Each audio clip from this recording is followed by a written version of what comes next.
They looked through her like she was glass, invisible, disposable, unworthy of a second glance. Until the most dangerous man in the room locked eyes with her and said one word that changed everything, her. The fluorescent lights of Chen's palace hummed their sterile song as Maya Jenkins scrubbed the same marble countertop for the third time that evening. Her dark fingers moved in practiced circles, erasing phantom smudges that the day manager swore he could see but never seemed to appear under anyone else's inspection. "You missed a spot," Stephen said without looking up from his phone, his voice carrying that particular tone of bored disdain she'd learned to recognize in the 6 months since she'd started working here. Maya's jaw tightened, but she said nothing. She never did. Instead, she grabbed the cleaning solution, the industrial kind that made her knuckles crack and bleed, and sprayed the already gleaming surface again. The chemical smell burned her nostrils, but it was better than the alternative, another write-up, another performance discussion, another reminder that this job was a privilege she should be grateful for. Even if grateful meant being invisible. What moment made you feel invisible? Drop a comment below, I read every single one. The restaurant sprawled across the top floor of the Meridian Tower like a crown, all floor-to-ceiling windows and imported Italian marble, catering to the kind of people who considered a $1,000 meal a casual Tuesday. Maya had never eaten here, would never be able to afford to, but she knew every inch of its gleaming surfaces intimately. After all, she was the one who made them shine. Maya. The voice cut through her thoughts like a blade. Sharp. Clipped. Dismissive. She turned to find Margaret Chen, the owner's daughter and self-appointed restaurant manager, standing with her arms crossed, her perfectly manicured nails drumming against her designer blazer. Everything about Margaret screamed old money and new cruelty, from her razor-sharp bob to her expression of perpetual disappointment. "Yes, Miss Chen. We have a private event tonight. Very important guests." Margaret's eyes raked over Maya with the subtlety of a searchlight, cataloging every perceived flaw. "I need you to stay late. Extra staff for the back. Not for serving. Never for serving."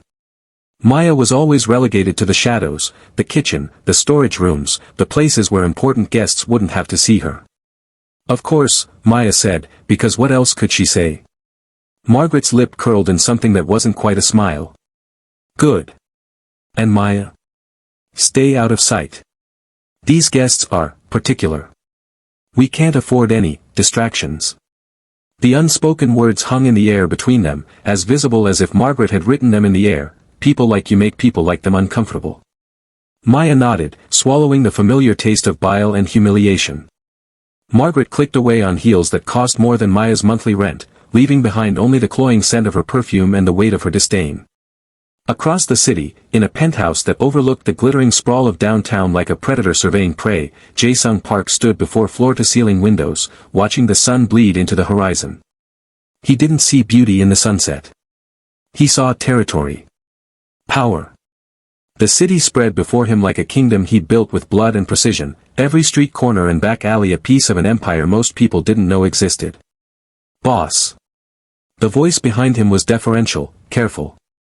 His second-in-command, Min-jun, knew better than to interrupt Jae-sung's silences without good reason. Jae-sung didn't turn. "Speak. The meeting tonight at Chen's palace. Everything is arranged. The Italians will be there. The Russians. And..." Min-jun hesitated.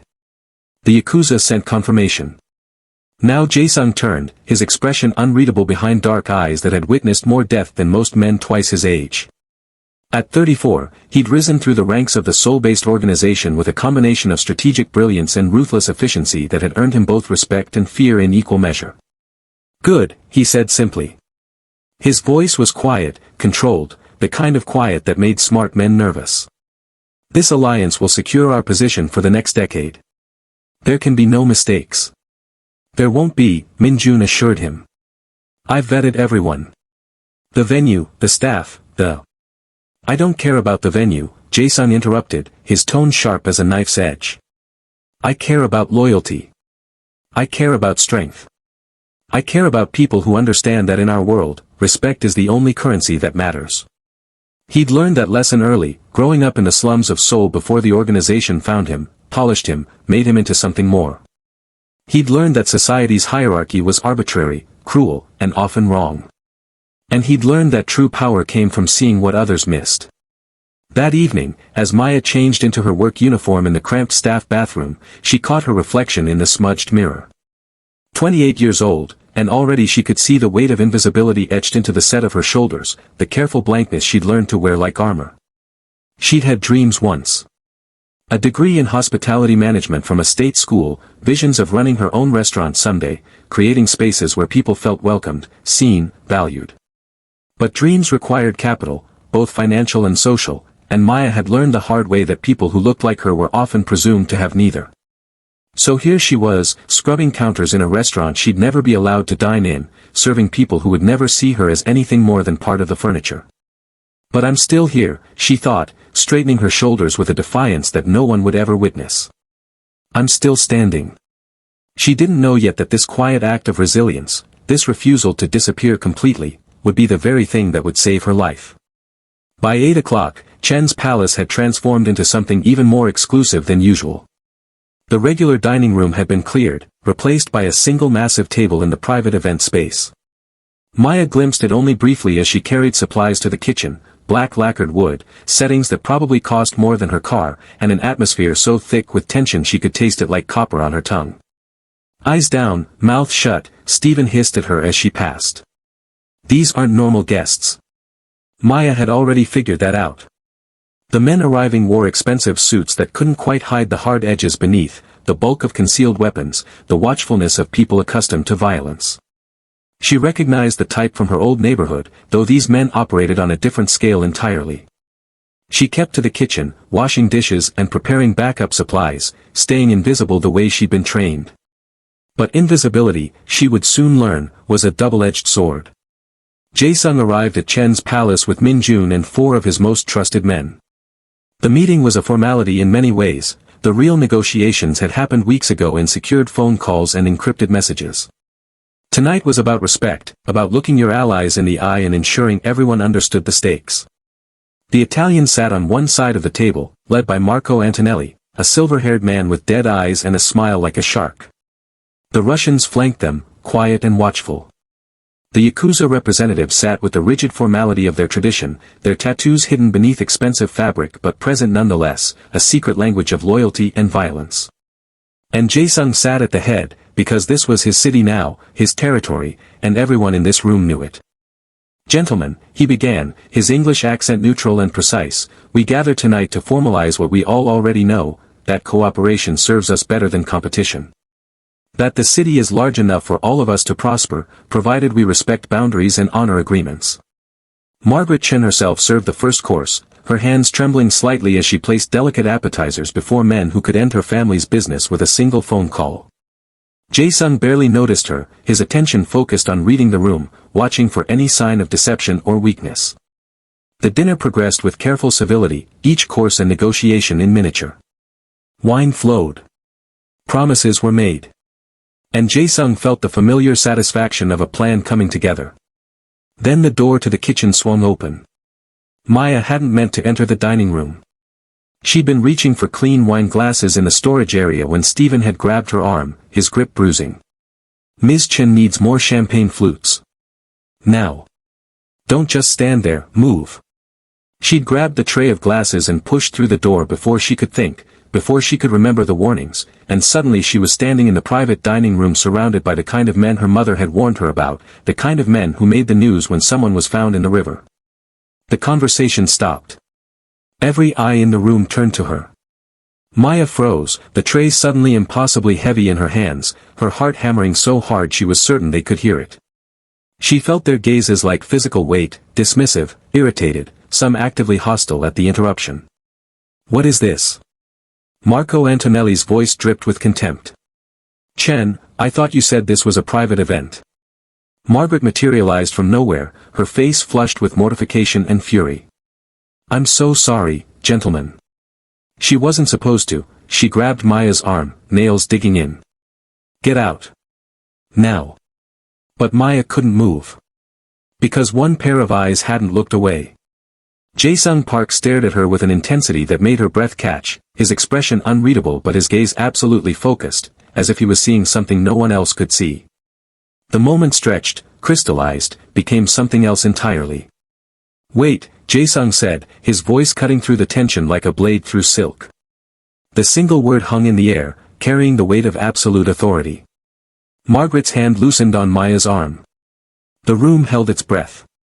Jae-sung stood slowly, his movements deliberate, controlled. He walked around the table with the grace of a predator, his footsteps silent on the expensive carpet. Maya's instincts screamed at her to run, to apologize, to disappear the way she'd spent her whole life learning to do. But something kept her rooted in place. Maybe it was fear. Maybe it was something else entirely, something in the way he looked at her, not through her but at her, as if she was actually, finally, visible. He stopped 3 feet away. Close enough that she could see the precise cut of his suit, the silver cufflinks at his wrists, the thin scar that cut through his left eyebrow. Close enough to smell his cologne, something expensive and understated, cedar and smoke. "What's your name?" His English was perfect, his tone neutral, but there was something underneath it, some current of intensity that made the question feel like so much more. Maya's throat was dry. "I'm Maya. Maya Jenkins, sir." "Sir," he repeated, and something that might have been amusement flickered across his face. Formal. Respectful. His eyes moved to Margaret, who had gone pale. "Unlike some. Mr. Park, I assure you, she's just a cleaner, she wasn't supposed to interrupt," Margaret started, her voice rising in pitch. "She didn't interrupt," Jae-sung said calmly. "You did. Be quiet." Margaret's mouth snapped shut like a trap. Jae-sung turned his attention back to Maya, and she felt the full force of it like standing in a spotlight. "You're afraid," he observed. It wasn't a question. Maya wanted to deny it, to show strength, but she'd never been good at lying. "Yes. Of me? Of this. All of this." She gestured vaguely at the room, the men, the entire impossible situation. Something shifted in his expression, not quite a smile, but a softening of the hard edges. "Smart. Fear keeps you alive." He paused, his head tilting slightly as he studied her. "But you came in anyway." "Why?" "I was told to bring glasses. I was following orders. Even when those orders put you in danger." Maya met his eyes, finding courage she didn't know she possessed. "I've been in danger my whole life, sir. At least here I'm getting paid for it." The room was so silent Maya could hear her own heartbeat. Then Jae-sung did something no one expected. He laughed. It wasn't a loud laugh, or a long one, but it was genuine, a sound of real amusement that transformed his entire face, making him look younger, more human, less like the dangerous man everyone feared and more like someone who understood the brutal absurdity of survival. "Min-jun," he called without looking away from Maya. "Bring a chair." "Boss?" Min-jun's voice was carefully neutral, but Maya could hear the confusion underneath. "A chair. Here. Next to mine." The room erupted in barely contained tension. Maya saw Marco Antonelli's jaw tighten, saw one of the Russians lean forward, heard the sharp intake of breath from the Yakuza representatives. This was wrong, went against protocol, violated 100 unspoken rules about power and hierarchy and who belonged at tables like this. Margaret looked like she might faint. But Min-jun, after a moment's hesitation, brought the chair. Jae-sung gestured to it. "Sit." I can't. I'm working. I'll get fired." Maya's voice was barely a whisper. "You won't be fired." Jae-sung's tone left no room for argument. "Sit down, Maya Jenkins." It was the way he said her name, like it mattered, like she mattered, that made her move. She set the tray down on a nearby sideboard with shaking hands and lowered herself into the chair, acutely aware that every eye in the room was on her, that she was breaking every rule she'd ever learned about knowing her place. Jae-sung returned to his seat, his posture relaxed, as if inviting a cleaning woman to join a meeting of crime lords was the most natural thing in the world. "Gentlemen," he said, picking up his wine glass, "let me make something clear. In my organization, we don't judge value by appearance, by background, or by what society has decided someone is worth. We judge by character. By courage. By the ability to walk into a room full of dangerous men and tell the truth anyway." He raised his glass toward Maya. "This woman has shown more integrity in 5 minutes than most people show in a lifetime. Marco Antonelli's face was red. With respect, Park, this is highly irregular. I don't recall asking for your opinion on my choices, Antonelli. Jae-sung's voice dropped to a temperature that could freeze blood. Unless you're questioning my judgment. The threat was implicit but unmistakable. The Italian's mouth pressed into a thin line, but he said nothing more. Jae-sung turned back to Maya, his expression softening again. You don't have to stay if you don't want to. But I'm offering you a choice, something I suspect you don't get very often. You can go back to the kitchen and finish your shift, be invisible, be safe. Or you can stay here, and I'll show these men that the person they dismissed without a second glance is worth 100 of them. How many times have you been dismissed before someone finally saw you? If this hits different, drop a comment, let's talk about it. Maya's mind raced. This was insane. This was dangerous. This man was a criminal, these were criminals, and she was a cleaning woman who just wanted to pay her rent and survive. But when was the last time anyone had looked at her and seen value? When was the last time someone had offered her a choice? I'll stay, she heard herself say. If you'll have me. Jae-sung's smile was small but genuine. I already chose you. The question was whether you choose yourself. The dinner continued, but everything had changed. Maya sat in stunned silence as courses were served around her, as conversations resumed in careful, clipped tones. Min-jun placed a plate before her, the same food these powerful men were eating, and she stared at it like it might be poisoned. Eat, Jae-sung said quietly, not looking at her but somehow completely aware. It's excellent. Chen's chef trained in Paris. Maya picked up her fork with trembling hands. The food was indeed excellent, though she could barely taste it through her anxiety. She was hyper-aware of every movement, every glance, every whispered conversation happening around her. You're wondering why I did this, Jae-sung said, his voice low enough that only she could hear. Maya swallowed her bite of food. Yes. Several reasons. First, because those men needed to be reminded that I don't follow their rules. I make my own.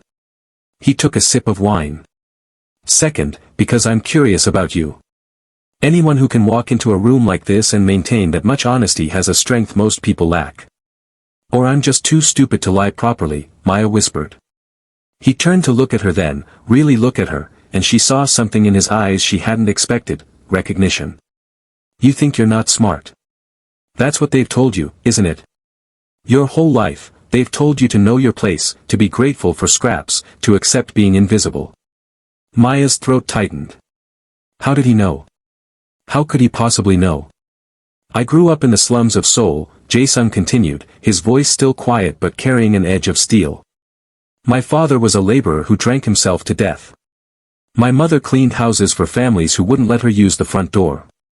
I know what it's like to be dismissed, to be considered less than human because of where you come from. He paused.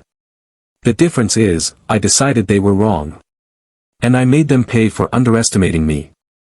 I'm not like you, Maya said.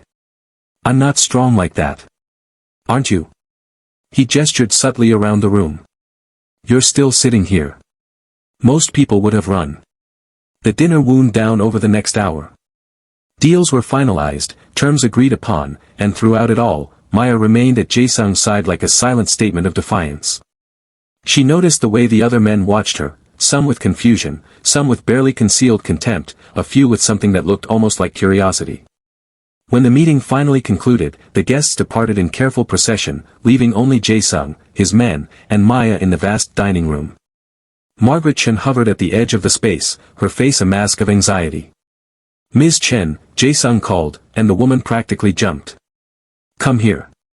Margaret approached with visible reluctance, her hands clasped in front of her.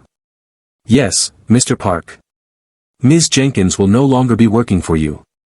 Maya's heart stopped. She was being fired. Of course she was being fired. She'd broken every rule, embarrassed the restaurant, interrupted a private event. She'll be working for me instead, Jae-sung continued calmly. You will pay her out for the next month as severance, with a bonus for her years of service. If I hear that you've said anything negative about her, to anyone, for any reason, I will be very disappointed. And you don't want me disappointed. Do you understand? Margaret's face cycled through several shades of red before settling on pale. Yes. Yes, Mr. Park. Of course. Good. You can go. Margaret practically fled. Maya stared at Jae-sung, her mind struggling to process what had just happened. You just gave me a job. Without asking me. I'm offering you a job, Jae-sung corrected. You can still refuse. Though I'd advise you to hear me out first. I don't understand any of this. Why me? Why tonight? What do you even want from me? Jae-sung stood, smoothing his already perfect suit. Walk with me. She shouldn't have followed him. Every instinct screamed that this was dangerous, that men like him didn't do favors without expecting something in return. But she followed anyway, because the alternative was going back to her tiny apartment, her invisible life, her slow suffocation under the weight of being unwanted. They walked to the windows overlooking the city, the same view Maya had cleaned 1,000 times but never actually looked at. From this height, the city sparkled like a field of stars, beautiful and deadly and full of possibility. I need someone I can trust, Jae-sung said, staring out at the view. In my world, trust is rarer than diamonds and twice as valuable. Everyone wants something from me, power, money, protection, revenge. Everyone has an angle, a reason to lie, to manipulate, to betray. And you think you can trust me? Maya asked incredulously. You don't even know me. I know you told the truth when you could have lied. I know you showed courage when you could have run. I know you've survived in a world that tried to make you disappear, and you're still here, still standing. He turned to face her. That tells me everything I need to know. What exactly would I be doing? For you. Initially. Learning. Watching. Being visible at my side. He paused. The men you saw tonight, they respect power, but they also respect disruption. By choosing you, someone they dismissed without thought, I've made a statement about my judgment, my willingness to see value where others see nothing. You've become a symbol. A symbol, Maya repeated numbly. But more than that, if you prove yourself capable, you could become something real. An advisor. An asset. Someone who helps me see blind spots, question assumptions, make better decisions. His expression was earnest now, stripped of its careful neutrality. I surround myself with killers and strategists, Maya. But I need someone who hasn't been corrupted by this world yet. Someone who still has integrity. And what if I say no? Then I'll make sure you land somewhere safe. A good job, good references, enough money to start over somewhere else. He smiled slightly. I'm not in the habit of forcing people into service. That's a different kind of organization. Maya looked out at the city, at all those glittering lights representing lives she'd never touch, opportunities she'd never have. She thought about her mother, who died exhausted at 52, worn down by a lifetime of being invisible.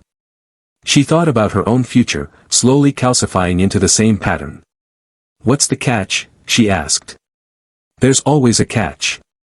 The catch is danger, Jae-sung said bluntly. I have enemies. People who would hurt anyone close to me. If you accept this, your life will never be simple or safe again. My life has never been safe, Maya said quietly. At least this way, I'd be visible. Jae-sung extended his hand. Then choose visibility. Choose yourself. Maya stared at his outstretched hand, this moment of impossible decision. She thought about all the times she'd been dismissed, overlooked, treated as less than human. She thought about the way he'd looked at her tonight, not through her, but at her, seeing something everyone else had missed. She took his hand. His grip was firm, warm, and when he smiled, it transformed his entire face into something approaching hope. Welcome to the family, Maya Jenkins.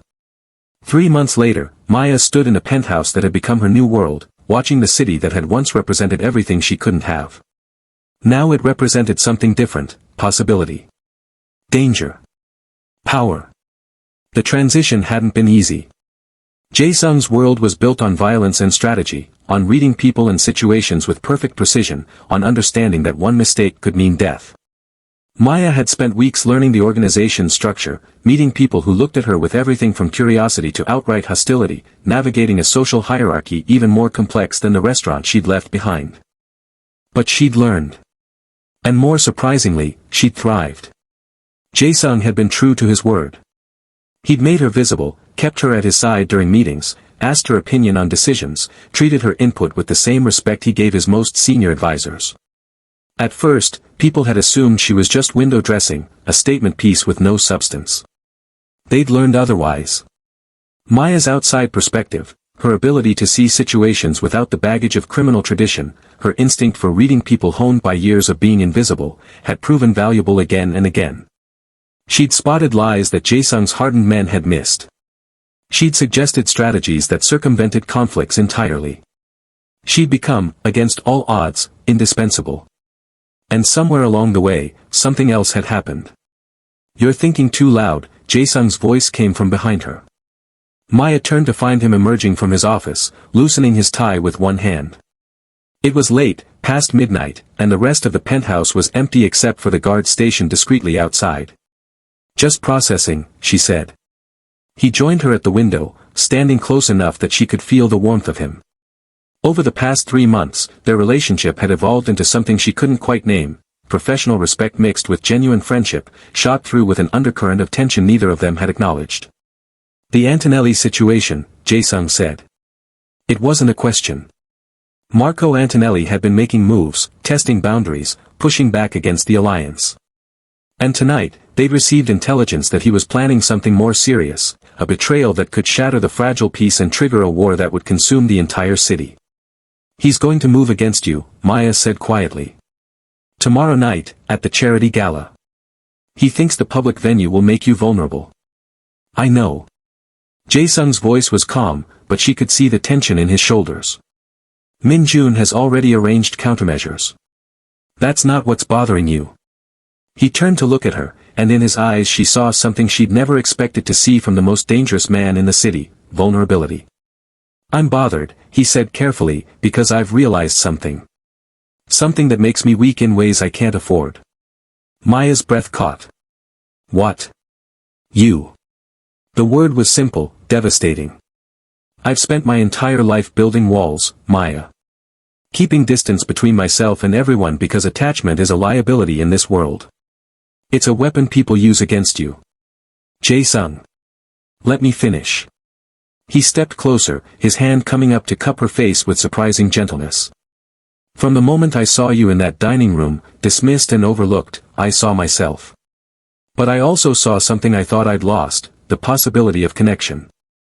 Of being seen by someone who doesn't want anything from me except honesty." Maya's heart was hammering. "You're saying?"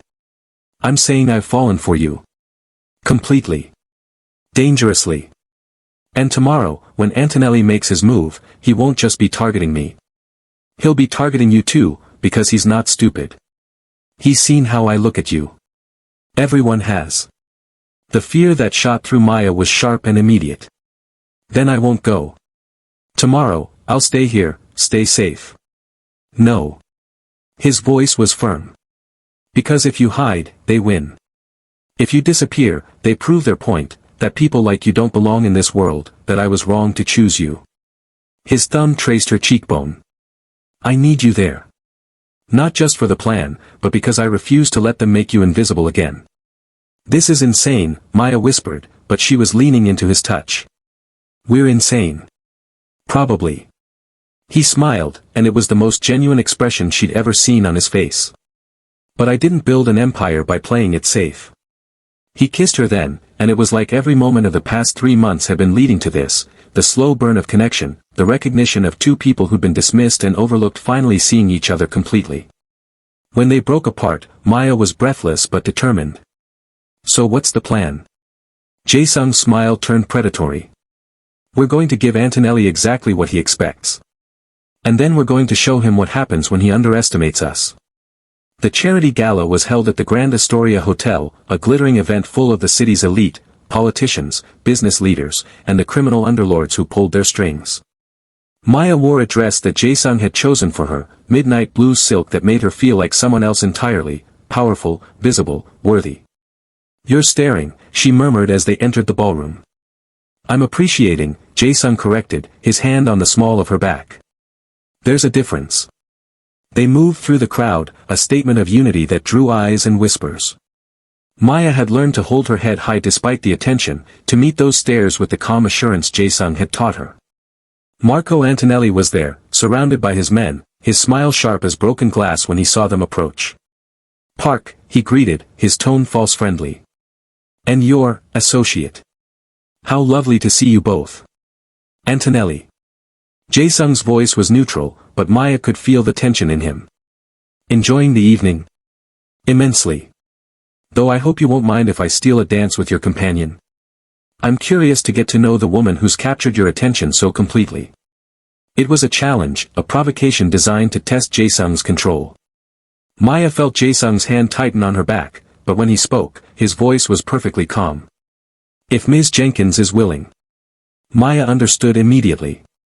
This was part of the plan. Let Antonelli think he had power, let him overplay his hand. She nodded. "Of course."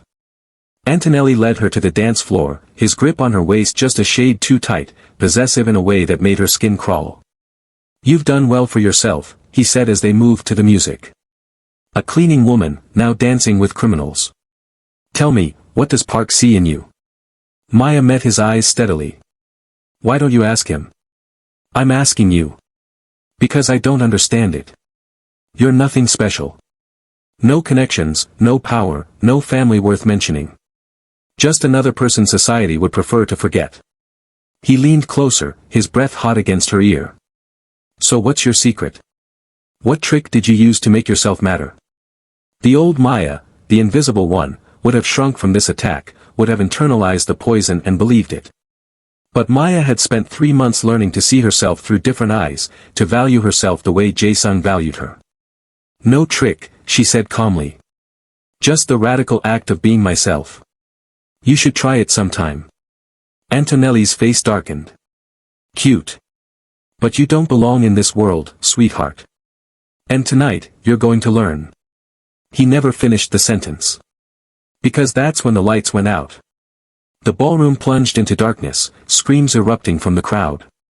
Maya felt Antonelli's grip loosen in surprise, and she did exactly what Jae-sung had trained her to do. She dropped low, rolled away, and moved toward the pillar they'd identified earlier as her rally point. Gunshots cracked through the darkness. Glass shattered. People ran in panic. But Maya knew this was the plan. Antonelli had brought armed men, intending to use the chaos to eliminate Jae-sung. What he didn't know was that Jae-sung had anticipated every move, had positioned his own people throughout the venue, had turned Antonelli's ambush into a trap. Emergency lights flickered on, bathing the ballroom in red. Maya saw Jae-sung across the room, surrounded by his men, perfectly safe.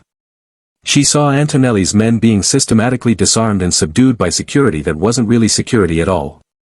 And she saw Antonelli himself, on his knees, with Min Jun's gun pressed to the back of his head. Jae-sung walked across the ballroom like he owned it, which, in every way that mattered, he did. He stopped in front of Antonelli, his expression carved from ice. "You made a mistake," Jae-sung said quietly. "You thought because I chose her, she made me weak.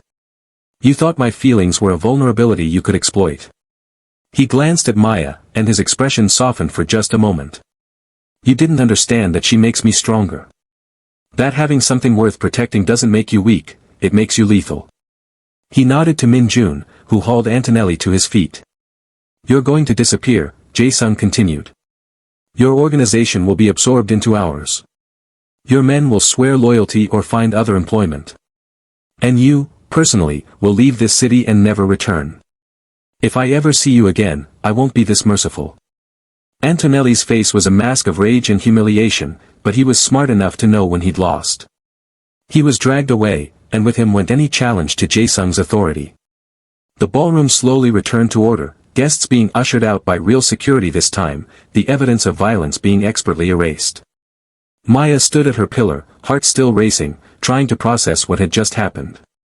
Jae-sung crossed to her, his hands coming up to frame her face, checking her for injuries.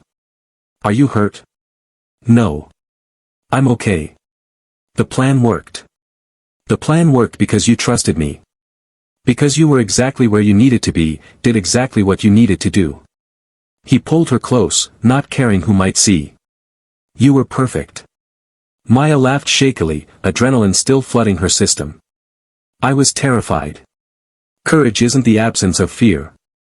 It's acting despite it. He pressed his forehead to hers. You keep teaching me that. 6 months after that night, Maya Jenkins stood in front of a mirror in a penthouse she now called home, barely recognizing the woman staring back at her. She wore a tailored suit that fit perfectly, her natural hair styled in elegant locks that she'd finally stopped straightening to meet other people's expectations. But it wasn't the external changes that made her look different, it was the way she held herself. Confident. Visible. Worthy. Ready. Jae-sung appeared behind her, his hands settling on her shoulders. Today was important. Today, they were announcing the merger of several organizations under a new umbrella, a legitimization effort that would take years to fully complete but represented a new direction. And Maya wasn't just Jae-sung's companion or his advisor anymore. She was his partner. In every sense of the word. The press conference was held in a gleaming office building that represented the legitimate side of their operations. Maya stood at the podium, looking out at reporters and cameras, and felt that familiar flutter of old fear, the voice that said she didn't belong here, that she should make herself small, invisible, safe. But then she felt Jae-sung's presence beside her, solid and supportive, and she remembered, she'd been chosen. Not just by him, but by herself. Good morning, she began, her voice steady and clear. My name is Maya Jenkins, and I'm the Chief Operating Officer of Park Enterprises. Many of you are wondering how I got here, a former restaurant worker now running a multimillion-dollar operation. The answer is simple, someone saw value in me when everyone else saw nothing. She paused, meeting the cameras directly. But more importantly, I learned to see value in myself. I learned that being dismissed, being overlooked, being treated as unwanted doesn't define your worth. It defines the limitations of the people doing the dismissing. The questions came fast after that, but Maya fielded them with grace, with Jae-sung beside her, his quiet pride evident in every glance. Later, in the privacy of their office, Jae-sung pulled her into his arms. You were magnificent, he murmured against her hair. I learned from the best, Maya replied, smiling. A certain Korean Mafia boss who taught me that power isn't about making people fear you, it's about making them respect you. Former Mafia boss, Jae-sung corrected with a slight smile. We're legitimate now. Mostly. Mostly, Maya laughed. He pulled back to look at her seriously. Do you ever regret it? That night at the restaurant? Everything that came after. Maya thought about the woman she'd been, invisible, dismissed, convinced of her own worthlessness. She thought about the journey from there to here, the danger and fear and impossible choices that had brought her to this moment. Not for a second, she said truthfully. You gave me a choice that night. And I chose to be seen. I chose myself. Everything else followed from that. I need to confess something, Jae-sung said, his expression turning serious. That night at Chen's palace, when you walked into that room, it wasn't random that I chose you. Maya's breath caught. What do you mean? I'd been watching you. For weeks before that meeting. He looked almost embarrassed, an expression she'd rarely seen on him. I used to come early to my meetings there, sit in the bar where I could see you working. And I saw how they treated you, how they dismissed you, overlooked you, made you invisible. And I saw how you kept showing up anyway, with dignity and quiet strength. You knew about me before that night. I recognized in you what I'd seen in myself years ago. And I decided that if the opportunity arose, I would give you what no one had ever given me, a chance to prove everyone wrong. He cupped her face gently. You think I chose you on impulse? I chose you with intention. Because I saw what you couldn't see in yourself yet. Tears pricked Maya's eyes. Why didn't you tell me? Because you needed to believe you earned this yourself. And you did. Every step of the way, every decision, every moment of courage, that was all you, Maya. I just opened the door. You walked through it. Maya kissed him then, pouring every ounce of gratitude and love and disbelief into it. When they broke apart, she was smiling through tears. So what now? She asked. We've legitimized the business, eliminated our enemies, built something real. What's next for the former mafia boss and the cleaning woman who refused to stay invisible? Jae-sung's smile was soft, genuine, full of possibility. Now we build something even bigger. A world where people like us, people who've been dismissed and overlooked, get to decide their own worth. Where being chosen isn't a gift from someone else, but a choice we make for ourselves. Sounds ambitious. I learned from someone wise that courage is acting despite fear. And I'm not afraid anymore. He took her hand, lacing their fingers together. Not when I have you.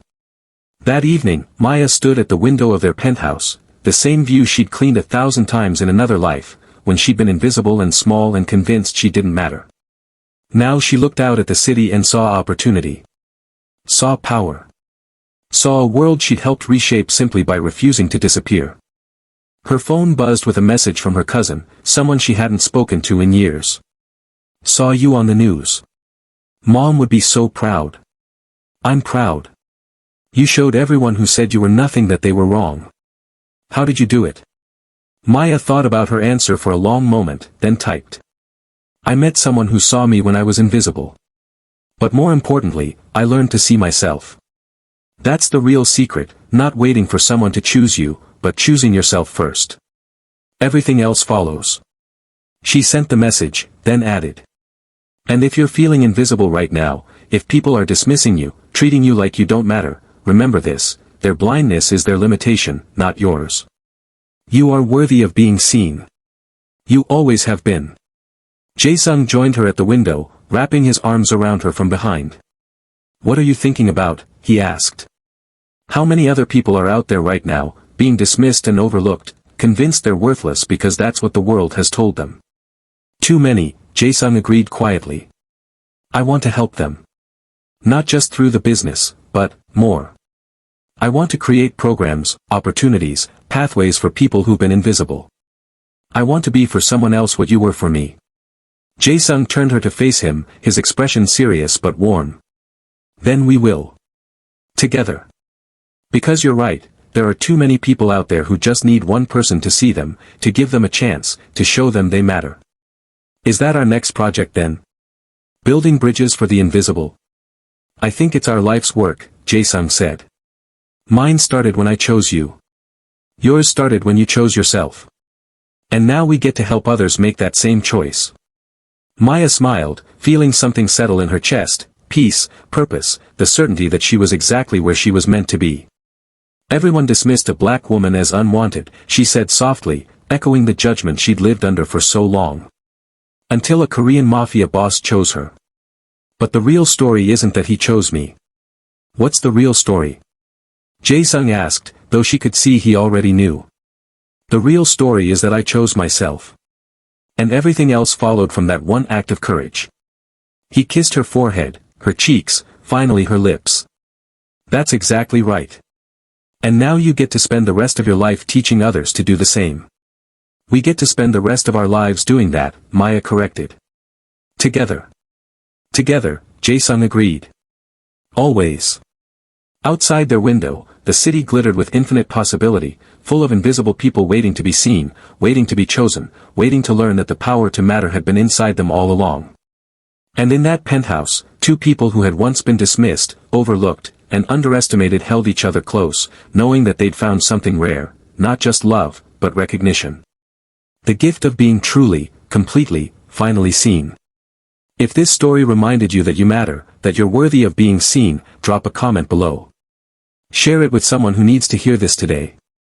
Because your story isn't over yet, and maybe, just maybe, your moment of being chosen is closer than you think. Don't let anyone make you invisible. You were meant to be seen.